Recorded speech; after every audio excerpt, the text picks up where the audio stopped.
konfigurasi global pada Joomla. Oke, pada bab ini akan kami perkenalkan terlebih dahulu konfigurasi global yang ada pada Joomla, sebelum melanjutkan pengenalan konfigurasi global yang ada pada Virtumat. Untuk dapat mengatur konfigurasi global yang ada pada Joomla, silahkan masuk ke halaman backend, kemudian kita pilih menu situs dan kita pilih konfigurasi global.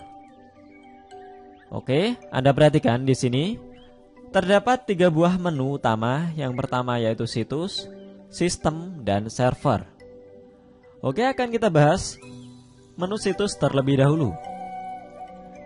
Kita perhatikan pada pengaturan situs ini, yang pertama adalah situs offline. Jika Anda pilih ya, maka website Anda akan dinonaktifkan atau sedang mengalami offline. Dan di bawahnya adalah pesan status offline kita jika website kita sedang offline. Sebagai contoh di sini saya pilih ya dan pesannya saya ganti dengan website sedang mengalami pembenahan. Kemudian di bawahnya ada nama situs atau nama website kita. Selanjutnya di bawahnya ada editor yang biasa digunakan sebagai pengeditan artikel. Di sini ada panjang list, ada jumlah feed, dan email feed. Ini bisa kita atur ataupun kita abaikan saja. Oke, sebagai gambaran bahwa situs kita sedang offline, saya apply terlebih dahulu di sini. Kemudian saya preview. Kita perhatikan, maka di sini akan menampilkan halaman website kita, namun dalam kondisi offline. Kita perhatikan di sini terdapat pesan yang telah kita inputkan tadi bahwa website sedang mengalami pembenahan. Di sini kita tetap bisa melihat website kita dengan syarat kita adalah sebagai administrator, sehingga kita perlu memasukkan username serta password kita untuk melihat halaman website.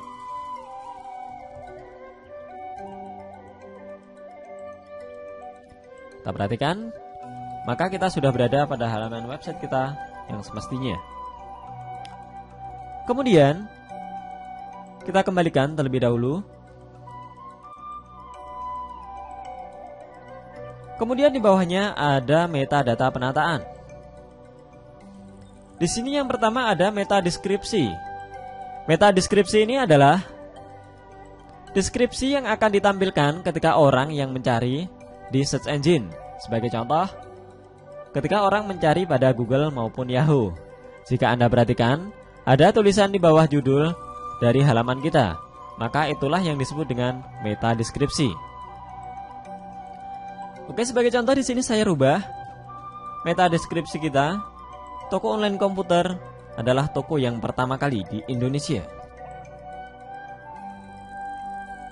Ya, seperti ini. Kemudian di bawahnya ada meta kata kunci umum dari situs. Oke, jika kita sorot seperti ini, maka akan ada keterangan bahwa di sini adalah kata kunci yang bisa kita temukan atau yang bisa digunakan sebagai kata kunci website kita. Sebagai contoh, ada toko, ada komputer, ada online, dan lain sebagainya. Kemudian di bawahnya ada tampilan meta tag judul dan tampilan meta tag penulis. Ini kita abaikan saja. Kemudian kita perhatikan pada bagian kanan ada penataan OMP. Ini merupakan konfigurasi yang sangat penting untuk mengelola link dari website kita. Oke, sebagai contoh, saya perlihatkan terlebih dahulu halaman utama yang belum kita lakukan penataan OMP. Misalkan kita klik menu kontak yang ada di sini. Maka kita perhatikan pada link URL kita akan terdapat link yang sangat rumit yang tidak jelas asal-usulnya. Oke, bagaimana jika kita konfigurasi penataan OMP seperti URL yang akrab dengan mesin pencari atau search engine, kemudian tambahkan akhiran pada URL, kemudian kita terapkan, dan kita klik tombol kontak lagi. Kita perhatikan, maka link di sini atau URL yang tersedia sudah berubah menjadi link yang sangat mudah untuk dibaca dan dideteksi oleh search engine. Kita beranjak ke menu sistem yang ada pada pengelolaan global. Oke, di sini yang pertama adalah penataan sistem. Oke, penataan sistem di sini kita abaikan saja. Kemudian kita berpindah ke penataan pengguna. Penataan pengguna yang pertama adalah izinkan pendaftaran pengguna.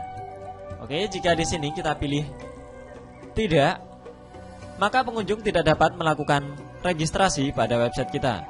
Dan jika kita pilih iya, maka pengunjung dapat melakukan registrasi ke website kita. Kemudian di bawahnya ada tipe pendaftaran jika ada pengunjung yang daftar ke website kita. Ada terdaftar, penulis, editor, penerbit, dan lain sebagainya. Kemudian di bawahnya ada aktivasi akun pengguna baru. Jika dipilih ya, maka akan terkirim sebuah email konfirmasi ke dalam alamat email yang mendaftarkan. Jika tidak, maka kita sendiri sebagai admin yang harus mengaktifkan akun pengguna mereka. Kemudian di bawahnya ada parameter pengguna di halaman depan. Untuk opsi ini akan kita nonaktifkan karena jenis editor bahasa tidak ingin kita tampilkan untuk pelanggan toko online kita. Selanjutnya di bawahnya ada penataan media. Di sini kita abaikan saja terlebih dahulu dan kita berpindah ke penataan debug. Penataan debug juga kita abaikan karena tidak ada yang perlu kita konfigurasi. Dan yang selanjutnya adalah penataan charge. Charge di sini sangat penting, tetapi ketika sudah kita publish di internet. Untuk ketika kita masih melakukan pengeditan di localhost, direkomendasikan untuk tidak mengaktifkannya, agar ketika kita merubah sebuah script atau konfigurasi website akan segera merespon perubahan tersebut. Selanjutnya adalah penataan sesi. Penataan sesi adalah masa berlaku berapa menit login Anda akan aktif.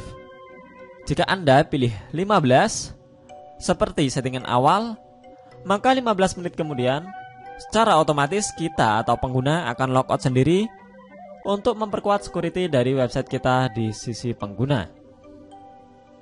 Oke, selanjutnya kita berpindah ke menu server pada konfigurasi global ini.